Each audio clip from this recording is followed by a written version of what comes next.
Japan పర్యటనను విజయవంతంగా ముగించుకొని సీఎం రేవంత్ రెడ్డి హైదరాబాద్ చేరుకున్నారు. శంషాబాద్ ఎయిర్పోర్ట్లో ఆయనకి ప్రజాప్రతినిధులు, నేతలు ఘన స్వాగతం పలికారు. ఈ నెల 16న జపాన్ పర్యటనకు వెళ్లిన సీఎం రేవంత్ రెడ్డి నేతృత్వంలోని బృందం 7 రోజుల పాటు పలు ప్రముఖ కంపెనీలతో చర్చలు జరిపి 12,062 కోట్ల పెట్టుబడులకు ఒప్పందాలు కుదుర్చుకుంది. ఈ ఒప్పందాల ద్వారా సుమారు 30,500 కొత్త ఉద్యోగాలు రానున్నాయి.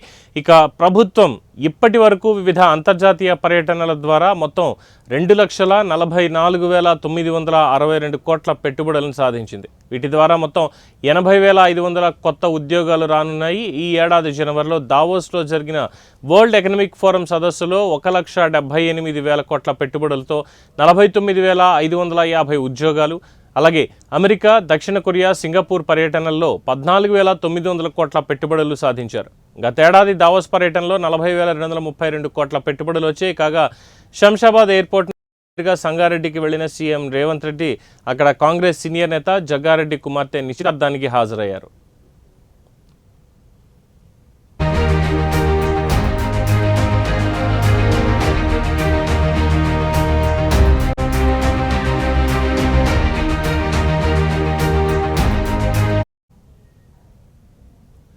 రాష్ట్ర ప్రభుత్వ ఆధ్వర్యంలో ఈ నెల 25-26 తేదీలో హైదరాబాద్ హెచ్ఐసిసిలోని నోవాటెల్లో భారత్ సమ్మిట్ 2025 పేరుతో ప్రపంచ స్థాయి సదస్సు నిర్వహించనున్నారు. దీనికి దాదాపు 100 దేశాల నుంచి 450 మందికి పైగా ప్రతినిధులు, 100 ప్రగతిశీల రాజకీయ పార్టీల నేతలు హాజరు కానున్నారు. ఇందులో కాంగ్రెస్ అగ్రనేత రాహుల్ గాంధీ, మల్లికార్జున ఖర్గే, ప్రియాంక గాంధీ, కేసీ వేణుగోపాల్ పాల్గొనున్నారు. ఈ సదస్సు నిర్వహణపై సీఎం రేవంత్ రెడ్డి ఇవాళ కమాండ్ కంట్రోల్ సెంటర్లో రివ్యూ చేయనున్నారు.